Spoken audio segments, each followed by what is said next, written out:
Thank you. I'm going to ask one more question about what you were just saying, throwing things at the wall to see what sticks. And I know from working with you, Charlie, it isn't a case of coming up with one ad creative and knowing that that will work.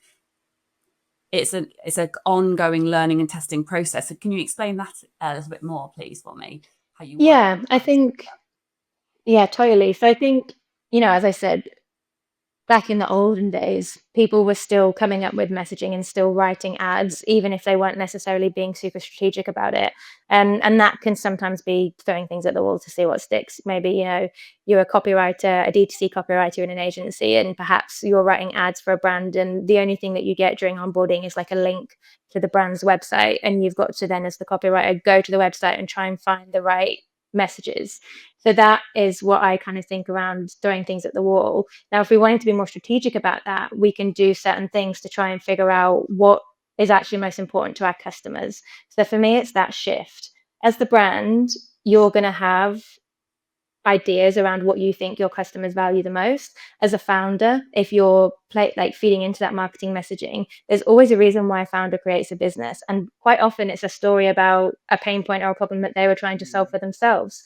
And so quite often marketing can get really structured around that one kind of blinkered view, because there's a bit of bias within the brand, and that's absolutely fine. And that is usually the point where it's the right time to bring an agency in to have a look at the wider picture. But really what we want to be doing is looking at it through the customer's eyes, not the brand's eyes. And that's why quite often, with a D2C copywriter, they get the link to a brand's website. They're going to be met with all the things that the brand believes are the most important to the customer, not looking at what customers say about what they actually really like about the product. So that's one of the ways that we can make it really structured and not just throw things at the wall, is look at what customers are actually saying. So have a look at testimonials, reviews, see what kind of experiences really stood out to people. And I particularly love doing this with reviews, because what we tend to find is people who've had an overwhelmingly positive experience will leave a review, and likewise, people who've had an overwhelmingly negative experience are likely to read a review.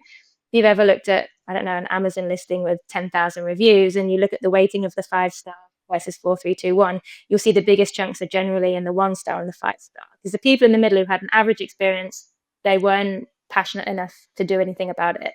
And so when we take the 5-star reviews of our brand, those people have had a really fantastic experience with us. They felt inspired and excited enough about what they experienced to go and leave a review. So that's where the gold is for our marketing messaging. When we make our customers feel that excited, empowered, and inspired, we want to know exactly what it was that made them feel that way, so we can tap into that for our messaging.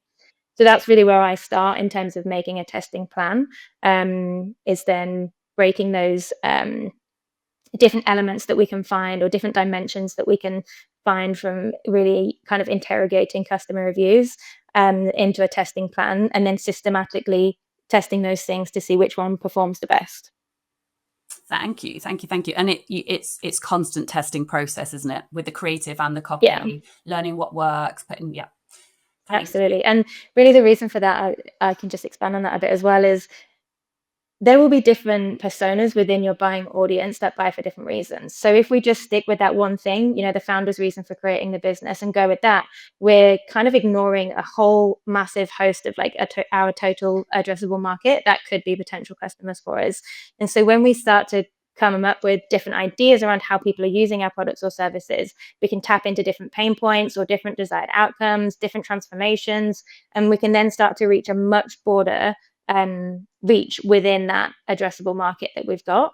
And the algorithm in paid social especially is fantastic at picking up on this. So let's say it's a cleaning product, and some people use it to clean up baby mess, some people use it to clean up pet mess, some people use it just in their bathrooms. So there's 3 things there that you could talk about in the ads, 3 different things. And when you talk about cleaning up baby mess in the ad, the algorithm can see that. Literally, it can read your copy, it can look at your creative, and it says, oh, this is for parents. Okay, I'll go and find some parents, and I'll serve this ad to parents.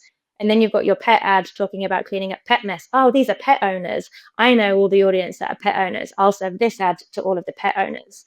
And this is, if we only ever talked about the baby audience, we never would have got in front of the pet audience. And therefore, we're going to be really restricted in what kind of audiences we can reach, and therefore what kind of audiences we can convert, and really limit the scale of the business as a whole.